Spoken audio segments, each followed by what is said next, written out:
Here is the next video of chapter 11th infrastructure, and the topic is infrastructure and development. कि infrastructure हमारा development के साथ कैसे relate करता है, डेवलपमेंट और ग्रोथ कैसे इकट्ठे होती हैं, ये सब अब हमें देखना है। That how exactly infrastructure contributes in the process of growth and development. कि ये जो ग्रोथ एंड डेवलपमेंट है ये इंफ्रास्ट्रक्चर की हेल्प से किस तरीके से होती है। सो इसमें कुछ पॉइंट्स हैं। Infrastructure promotes productivity. कि इंफ्रास्ट्रक्चर की वजह से हमारा प्रोडक्टिविटी बहुत ज़्यादा बढ़ती है। ठीक है, ये प्रमोट करता है इंफ्रास्ट्रक्चर प्रोडक्टिविटी को प्रमोट करता है। जैसे there are 3 sectors we know, primary sector, secondary sector and tertiary sector. तो ये तीनों सेक्टर में अब हम क्या जानना चाहते हैं इसके बारे में वो देख लेते हैं। The productivity in primary sector. देखो, अगर हमारे पास ये जो एग्रीकल्चर प्रोडक्शन है ये कभी भी हमारा परमानेंट मीन्स ऑफ इरिगेशन के बिना नहीं हो सकता। Permanent means of irrigation means आपके जो ट्यूबवेल्स हैं, आपके जो रिवर्स हैं, अगर वो नहीं होती हैं या फिर कोई आपके जो टैप्स वगैरह जो लगाई जाते हैं ये सब अगर नहीं होती हैं तो आप जो किसान हैं वो एग्रीकल्चर प्रोडक्शन कैसे करेंगे। उन्हें पूरी तरीके से डिपेंड रहना होगा रेनफॉल के ऊपर। तो फार्मर्स जो है अगर उन्हें बीज भी बोने हैं तो उसके लिए रेन की हेल्प ही उन्हें लेनी होगी। और कभी भी अगर रेन डेफिशिएंट है, रेन अगर नहीं आ रही है तो क्या होगा, जो बीज बोने हैं वो भी अच्छे से नहीं बो पाएंगे जो आपके फार्मर्स हैं। तो इसका मतलब क्या हुआ, अगर हमारे पास परमानेंट मीन्स नहीं है इरिगेशन के लिए तो हमारे पास ये इकोनॉमिक इंफ्रास्ट्रक्चर की ये कमी हो जाएगी। क्यों? क्योंकि प्रोडक्शन अच्छे से हो ही नहीं पाएगी। प्रोडक्शन नहीं होगी तो लोगों के पास क्या होगा, खाना अच्छे से नहीं होगा, उनके पास एग्रीकल्चर आउटपुट नहीं होगा और इन सब की वजह से उनकी जो ग्रोथ है वो हैम्पर करेगी। After that the productivity in secondary sector. तो सेकेंडरी सेक्टर कौन सा होता है, जो आपका मैन्युफैक्चरिंग सेक्टर है बेसिकली। तो अगर कभी भी आप देख सकते हैं यहाँ पर कि अगर कभी भी हमारे पास जो सोर्सेज ऑफ एनर्जी हैं जैसे कोल, पेट्रोलियम, इलेक्ट्रिसिटी, ये सब चीज़ें अगर हमारे पास नहीं है तो हम कौन सी एनर्जी यूज़ कर पाएंगे, only and only wind energy या फिर सोलर एनर्जी। और अगर ये दोनों हमारे पास नहीं आ पाती हैं भरपूर मात्रा में तो फिर हम किस चीज़ का यूज़ करेंगे। अगर हमें ट्रांसपोर्ट चाहिए या हमें ये ट्रेन्स जो चलाई जाती हैं या फिर जो पेट्रोलियम से जो आपकी बाइक्स, एक्टिवाज एंड जो सारी जो यातायात के साधन है ये सब कैसे चलेंगे। इलेक्ट्रिसिटी नहीं है तो आप अपने काम एंड ऑल दैट वो सब कैसे पूरे करोगे। ठीक है, सो ये सब क्या है आपका, these are still under developed sources of energy. और इसीलिए यहाँ पर है इनकी जो लो लेवल ऑफ प्रोडक्टिविटी है इसी की वजह से हो जाती है। ठीक है, तो अगर इंफ्रास्ट्रक्चर अच्छा है तो प्रोडक्टिविटी इन सभी सेक्टर्स में इंक्रीज़ होती है। ठीक है, so productivity in tertiary sector. Tertiary sector आपका जो बैंकिंग, इंश्योरेंस, सर्विस सेक्टर होता है वो होता है आपका टर्शरी सेक्टर। सो मान लीजिए फॉर एन एग्जांपल अगर टूरिज़्म जो है एक प्रोडक्शन एक्टिविटी है। ठीक है, इसको टर्शरी सेक्टर में यूज़ किया जाता है। जैसे टूरिज़्म को कैसे यूज़ कर सकते हैं, वे चीज़ों को एक जगह से दूसरी जगह तक ले जाने के लिए, ठीक है, पहुंचाने के लिए, आपके जो भी गुड्स हैं उन्हें प्रोड्यूसर से कंज्यूमर्स तक ले जाने के लिए। तो अगर हमारे पास ये ट्रांसपोर्ट और ये कम्युनिकेशन के साधन अगर हमारे पास नहीं है तो हम कैसे अपनी चीज़ों को एक जगह से दूसरी जगह कैसे पहुंचा पाएंगे। ठीक है, तो हमें तो फिर से वही पुराने टाइम के चीज़ें यूज़ करनी पड़ेंगी। भाई पुराने जो बोट्स वगैरह यूज़ की जाती है या फिर ये जो जैसे कोलम्बस ने या फिर वास्को डी गामा जी ने किया था उसी तरीके से फिर हमें अपना काम करना होगा, है ना। लेकिन अगर हमारे पास इंफ्रास्ट्रक्चर अच्छे से है, इंफ्रास्ट्रक्चर फिर हमारा प्रोडक्टिविटी को प्रमोट करेगा। ठीक है, and after that the second point is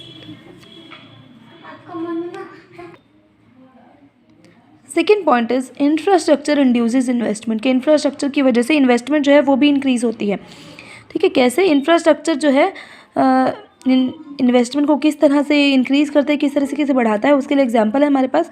example को देख लेते हैं। A developed network of highways would definitely induce investment. जब हमारे पास अगर हाईवेज़ वगैरह अगर हमारे पास बहुत अच्छे से डेवलप्ड है, कि अगर हमारे पास हाईवेज़ वगैरह बहुत अच्छे से हैं, हमारी सड़कें बहुत अच्छे से बनी हुई हैं या फिर हमारे सेक्टर बहुत अच्छे से काम करें तो क्या होगा, इन्वेस्टमेंट जो है ना वो भी बढ़ेगी। जो बाहर की कंपनीज़ हैं वो भी हमारे पास इन्वेस्टमेंट करना चाहेंगी। ठीक है, और यही इन्वेस्टमेंट ही तो है जो इंफ्रास्ट्रक्चर को भी और ज़्यादा मजबूत बनाता है। ठीक है, सो इंफ्रास्ट्रक्चर जो है इस तरीके से आपकी इन्वेस्टमेंट को इंक्रीज़ करती है। After that infrastructure generates linkages in production. What is linkages? Linkages आपका होता है, लिंकेजेस इन प्रोडक्शन का मतलब होता है एक ऐसी सिचुएशन जब एक इंडस्ट्री की एक्सपेंशन जो है दूसरी इंडस्ट्री को एक्सपैंड करती है। When expansion of one industry facilitates the expansion of the other. ठीक है, और इकोनॉमिक ग्रोथ जो है फिर एक दूसरे के ऊपर डिपेंड करती है और एक अगर अच्छे से ग्रो करती है तो दूसरी भी उसके साथ ही ग्रो होने लग जाती है। ठीक है। सो यहाँ पर हम क्या बोल सकते हैं कि जो डेवलप्ड मीन्स ऑफ ट्रांसपोर्ट है और कम्युनिकेशन है, ये क्या है, ये हमारे बहुत अच्छे सोर्सेज ऑफ एनर्जी हैं। अगर हमारे पास ये सब चीज़ें हैं और साथ में हमारे पास बैंकिंग और इंश्योरेंस भी हैं, तो इन सब की वजह से क्या होगा, ये इंटर इंडस्ट्रियल लिंकेजेस कहलाएगी। कैसे कि अगर ट्रांसपोर्ट और कम्युनिकेशन हमारा बहुत अच्छे से काम कर रहा है, तो हमारा बैंकिंग और इंश्योरेंस ये सब भी साथ में डेवलप होता चला जाएगा। ये ऐसी सिचुएशन है जहाँ पर एक इंडस्ट्री का एक्सपेंशन जो है दूसरी इंडस्ट्री को एक्सपैंड करने में हेल्प करती है, और इस तरीके से growth becomes a self propelling activity of change.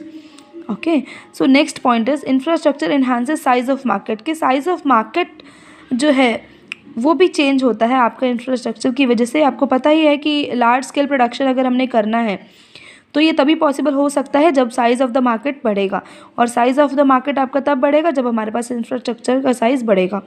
ठीक है, सो अगर इंफ्रास्ट्रक्चर बढ़ता है तो उसके साथ साथ मार्केट के साइज़ वगैरह ये सब भी इंक्रीज़ होते हैं। ठीक है, जैसे आप रेलवेज़ का देखते हैं, it was with a view to expanded size of market for the British products in India that a network of railways was developed under the British Raj. के जो ब्रिटिश राज था, फॉर एन एग्जाम्पल आपको दिया हुआ यहाँ पर, कि अपना मार्केट साइज़ बढ़ाने के लिए उन्होंने क्या किया था, इंडिया में ये रेलवेज़ की सर्विस ले आए थे जो ब्रिटिशर्स हैं। तो ब्रिटिश राज के अंदर ये रेलवेज़ को बनाया गया था। ठीक है, जिसकी वजह से उनका जो नेटवर्क है वो और ज़्यादा बढ़ सके, उनका जो मार्केट है और ज़्यादा इम्प्रूव हो सके, बढ़ भी सके। Infrastructure enhance ability to work. अगर इंफ्रास्ट्रक्चर अच्छा है तो हमारा काम करने की जो क्षमता है, जो एबिलिटी है, वो ज़्यादा बढ़ती है। कैसे भाई, जैसे सोशल सेक्टर बोला जाए, जो सोशल इंफ्रास्ट्रक्चर है यहाँ पर उसकी तरफ हम रेफ़र करते हैं। कैसे, अगर एजुकेशनल फैसिलिटीज़ बहुत अच्छी हैं, अगर मेडिकल फैसिलिटीज़ बहुत अच्छी हैं, तो इसकी वजह से क्या होगा, हमारी बॉडी फिट रहेगी, हमारा माइंड शार्प रहेगा, और इन सब की वजह से क्या होगा, these institutions promote education, skill formation and health care. ये इंस्टीट्यूशन की वजह से हमारी जो एजुकेशन है वो बहुत अच्छी होगी, स्किल्स बनेंगी, डेवलपमेंट होगी हमारी, और हेल्थ केयर भी हमारी होगी पूरी। सो ये सारे जो है पैरामीटर्स हैं किसी भी पर्सन की एबिलिटी के लिए जो ज़रूरी होते हैं। ठीक है, सो अगर इनसे ये सब हमारा अगर इंफ्रास्ट्रक्चर अच्छे से डेवलप करता है तो उसके साथ ही जो एबिलिटी टू वर्क है ये भी डेवलप हो जाती है। Infrastructure facilitates outsourcing. Firstly, what is outsourcing?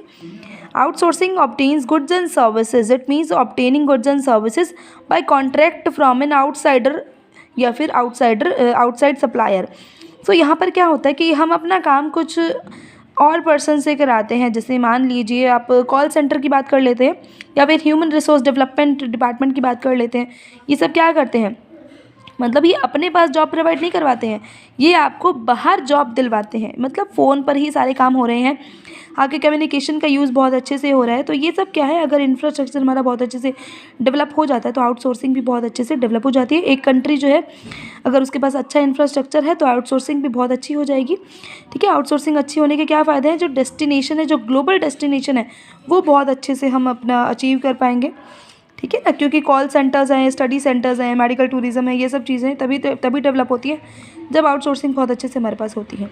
ठीक है, तो सोशल इंफ्रास्ट्रक्चर के लिए ये भी बहुत ज़्यादा ज़रूरी है।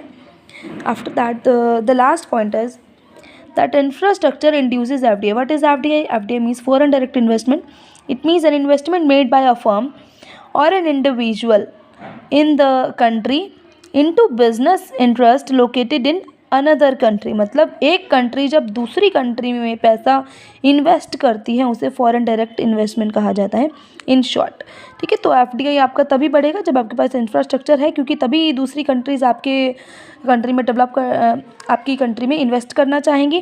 ठीक है, so it is instrumental in the growth process in less developed countries like India where domestic investment is very low. जब डोमेस्टिक इन्वेस्टमेंट हमारा इतना ज़्यादा लो है तो फॉरेन डायरेक्ट इन्वेस्टमेंट का ही हमें फ़ायदा उठाना पड़ता है, उसी का सहारा हमें लेना पड़ता है। 1991 से क्या हुआ था, हमारा जो इकोनॉमिक रिफॉर्म्स है वो बहुत ज़्यादा स्टार्ट किए गए थे और एफडीआई को बहुत ज़्यादा बढ़ा दिया गया था, जिसकी वजह से हमारा इंफ्रास्ट्रक्चर जो है, और ये सब किसकी वजह से पॉसिबल हुआ, हमारे इंफ्रास्ट्रक्चर के बढ़ने की वजह से ही ये सब पॉसिबल हुआ। ठीक है, तो हम कह सकते हैं कि इंफ्रास्ट्रक्चर जो है हमारा बहुत इंपॉर्टेंट डिटर्मिनेंट है हमारी कंट्री की ग्रोथ और डेवलपमेंट के लिए, और ये तभी बढ़ेगा जब हमारा इन्वेस्टमेंट बढ़ेगा, जब हमारा इंफ्रास्ट्रक्चर बढ़ेगा। तो इंफ्रास्ट्रक्चर अगर हमारा बढ़ता है तो हमारी प्रोडक्टिविटी बढ़ती है, प्रोडक्टिविटी के फैक्टर्स जो है वो बढ़ते हैं, इन्वेस्टमेंट बढ़ती है, इकोनॉमिक एक्टिविटीज़ में जो इकोनॉमिक एक्टिविटीज़ करने के जो तरीके हैं वो बढ़ते हैं, और साथ में आपके जो इकोनॉमिक और सोशल जो इंफ्रास्ट्रक्चर है वो भी अच्छे से इंक्रीज़ हो जाते हैं। ठीक है, सो ये आपका टॉपिक ख़त्म होता है। यहाँ पर कुछ दिक्कत आती है तो आप पूछ सकते हैं बेटा।